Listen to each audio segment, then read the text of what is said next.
Today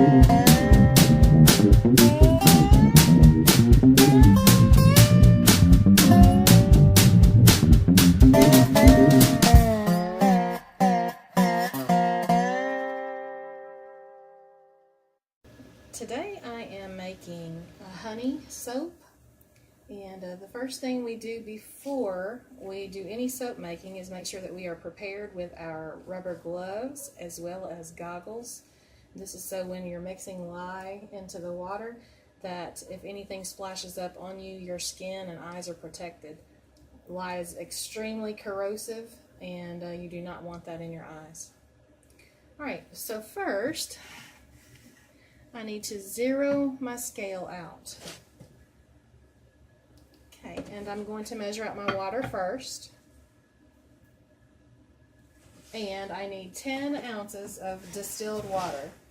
We use distilled water in case there is any kind of corrosion or anything in the pipes that can mix with the lye. We want to limit as much as we can any kind of reactions like that. Okay, and here we go.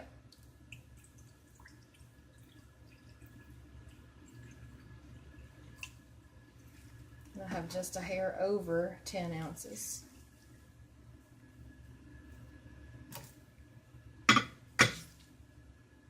There we go, 10 ounces.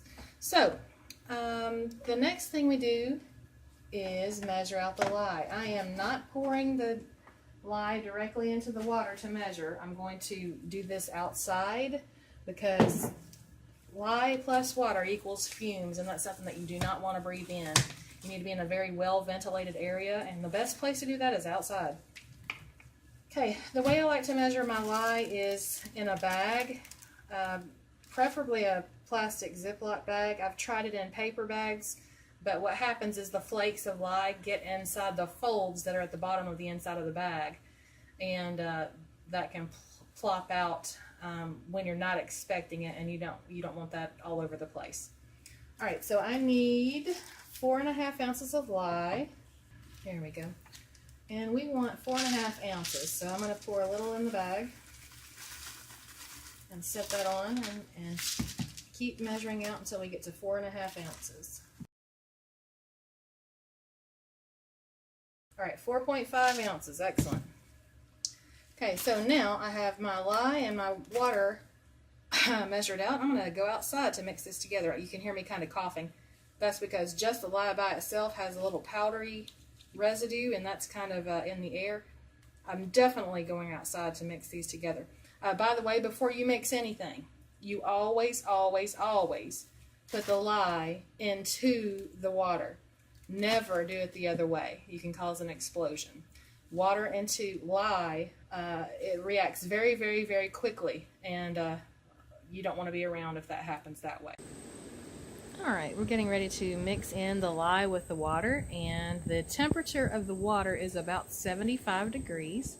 I wanted to take the temperature so you could see the drastic change that's going to happen after I add the lye. Okay, we always add the lye into the water. Okay.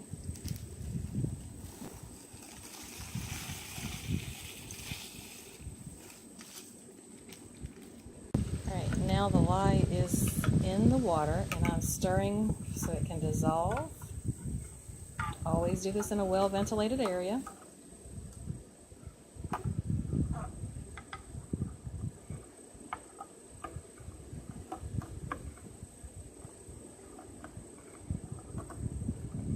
And I'm going to keep stirring until it's all the way dissolved. But let me check the temperature. 190 degrees. Okay, and I'm going to keep stirring until it's all the way dissolved.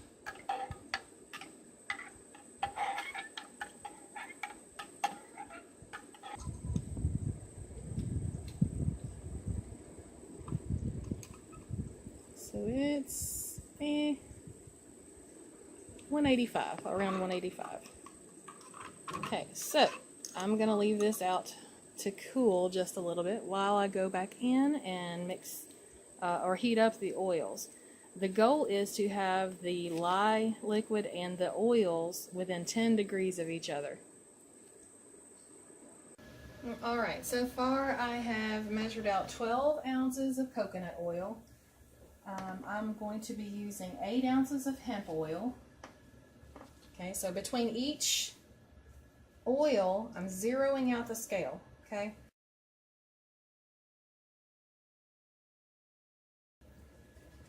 Alright, so I've gone over just a tad on the hemp oil.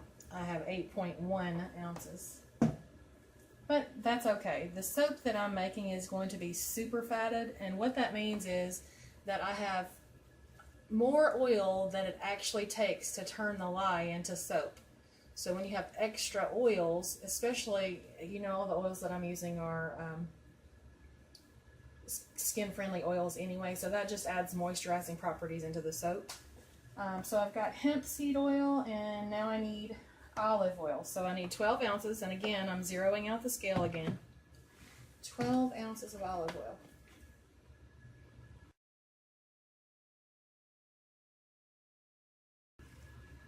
Alright, there I'm at 11.95 or 11.9 ounces there. So it's still evening out to about the same amount of oil.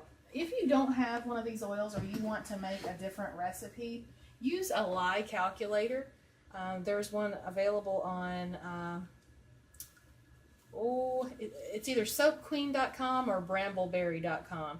The Brambleberry is the storefront, and soapqueen.com is where all the videos are and instructional tutorials and things like that that actually show you how to make the soap.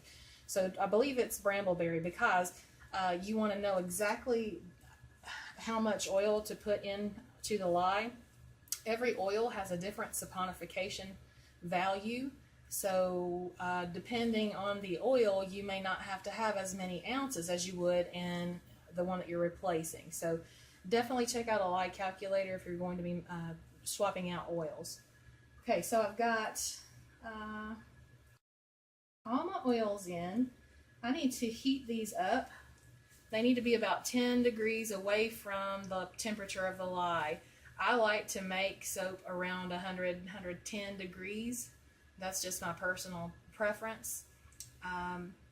If you're going to be adding anything into the oil, different things can accelerate trace, which means it speeds up the soap making process. Other things like jojoba beads, if you put those in there, you cannot add them when the oils are really hot because jojoba beads are actually wax, so they'll melt at, I think it's 140 degrees. So you definitely want all of your oils to be cool enough where that does not happen. Jojoba beads would be added as like an exfoliator, and I like to use that in my peppermint rosemary facial soap. It has charcoal, activated charcoal in it as well. I'll do a tutorial on that another time. And anyhow, I'm going to pause while I heat up my oils. Alright, so now I have my oils and my lye to right at the same temperature, and I'm going to slowly add my lye to my oils. I have transferred my oils to this pitcher that's marked for lye only, so no one else uses this. Okay.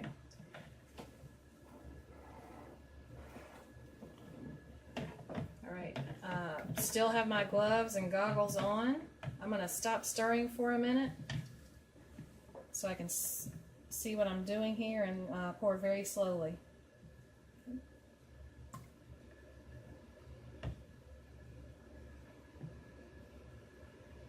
You can see in the bottom of the pitcher that it's already starting to change. Okay, I'm going to start stirring.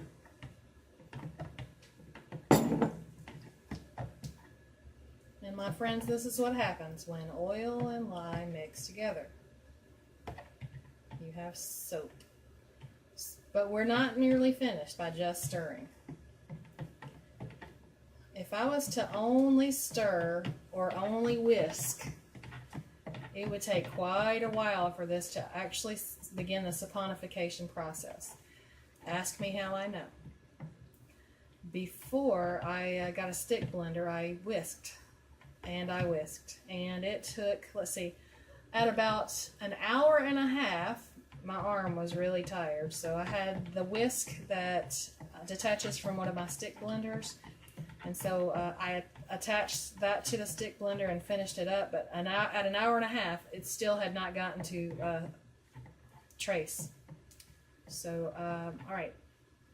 Now that I've gotten this mixed together somewhat, I'm going to use the stick blender and see if I can speed that up a little bit.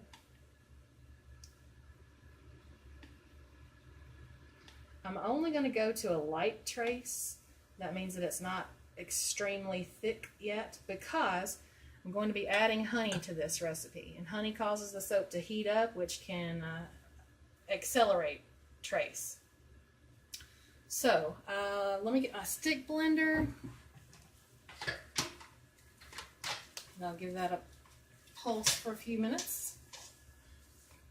When you are using a stick blender, you don't want to just plop it in like this and start buzzing, because in the bottom you have kind of a little cup there and you can trap air bubbles, which will end up in your soap. So I like to do what they call burping the blender, so I'll put it in at an angle and then kind of tap it to make sure the air bubbles are out before I start blending.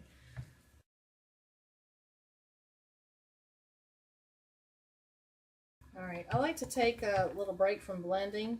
I learned that the hard way. The very first stick blender I got from Amazon. It was the cheapest one they had for $12. Well, the gloves that I used the first time around were extremely thick, and I could not feel that the blender was overheating. So I used it once and only once, and I burned it up. So the next one I got at Goodwill, and I use different gloves now so I can feel if it's getting too hot. Alright, so I like to take turns between stick blending and just stirring with the stick blender. How do you know if you're at trace? Alright, let me pick up the camera for a second. Alright, you'll know you're at trace when you drip the soap over the top and it leaves a design. Okay, that's not happening right now. Okay, so we're not near ready. Okay, so let's burp the blender again.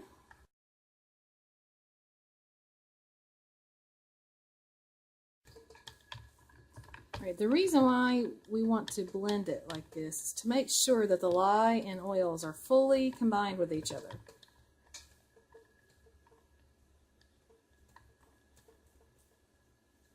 Alright, so I'm seeing a little bit of a pattern, but I'm going to go another few seconds and see if I can make sure I'm at trace.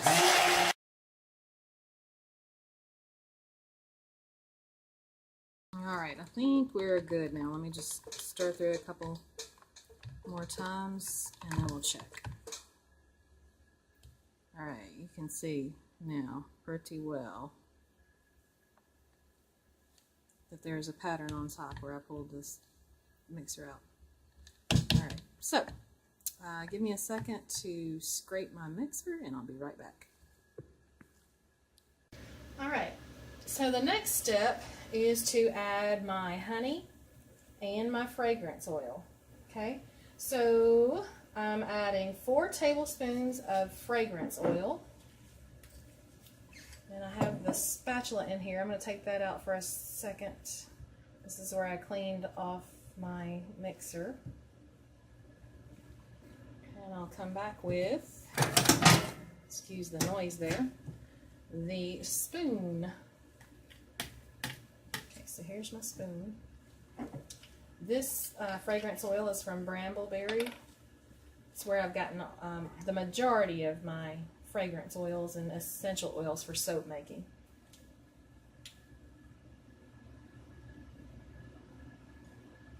So 1, 2,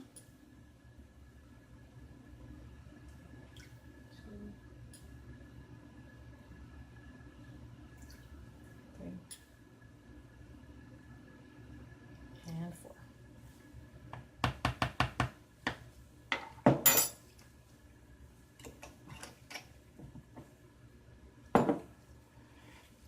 Stir to make sure that's fully incorporated before I add my honey. Can't call it honey soap without honey.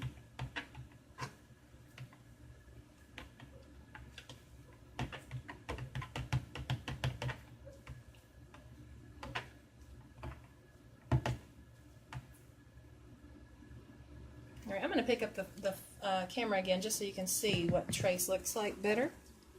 Okay, so now I've got my spoon, and you can see that it leaves the pattern on the top. This is trace, all right? If it just runs down in there like water, it's not quite ready for pouring. Okay. There we go. Now I need 2 tablespoons of honey.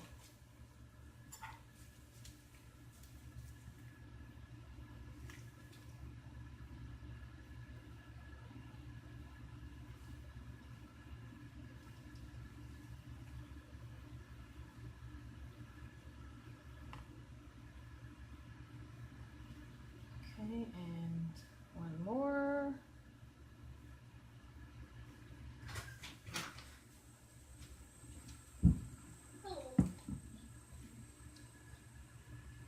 Alright, so here's the honey in my soap. And I've got the majority of it out there. And so now I'll get that thoroughly mixed in.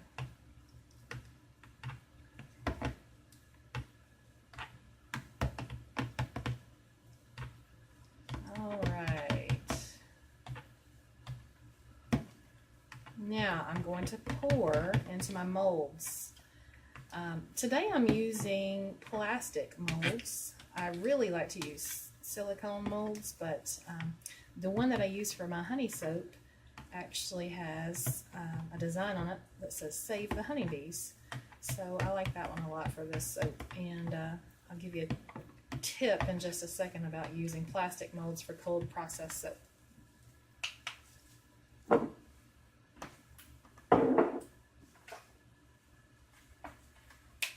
Set up the molds.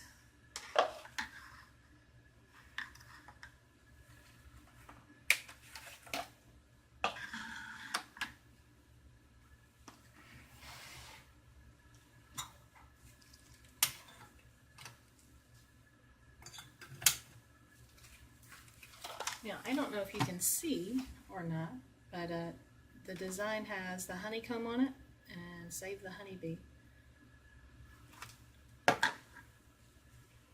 So, now that I have it in my little pitcher, it'll make it a little easier to pour into the molds.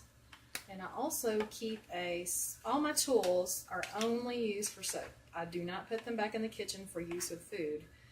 I also do not put them in the dishwasher. So each one of these molds is about 4 ounces. So depending on if you overfill and do a little swirly design in it or not, it's going to be very, very close to 4-ounce bars.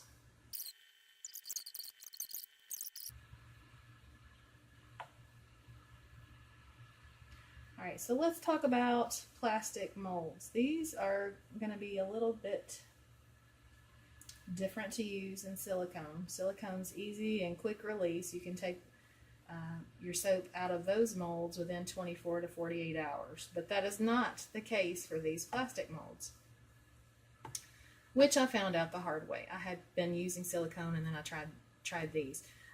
You will mess up your design if you try to take these out too soon. So what I found out is that these molds need at least 2 weeks to cure before you start messing with them. So what I did is I would try a particular bar, since I had already messed it up trying to get it out, and check it periodically and see how many days it took to pull out of the mold. Well, guess what? After the 2 weeks, it was still stuck in the bottom. That's because the air could not get to it. So the trick is, after 2 weeks of curing in out of the sun, wherever you have a place for your soap to cure, then you want to put it in the freezer. The freezer? Yes, and the reason why is because the freezer is going to make it hard enough for you to get out without destroying the imprint of whatever is in your mold. Alright, so now that I have it, I'm going to sort of make some swirlies with the spoon. It doesn't have to be anything fancy, but I don't like going back and trying to squeegee it off flat and all that business. Just make a little design.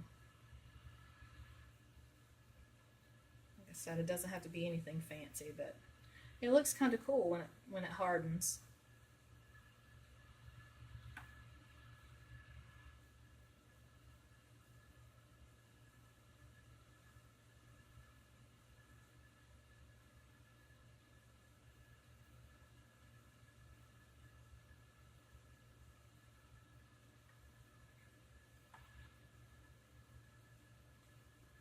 Alright, that was a little messy.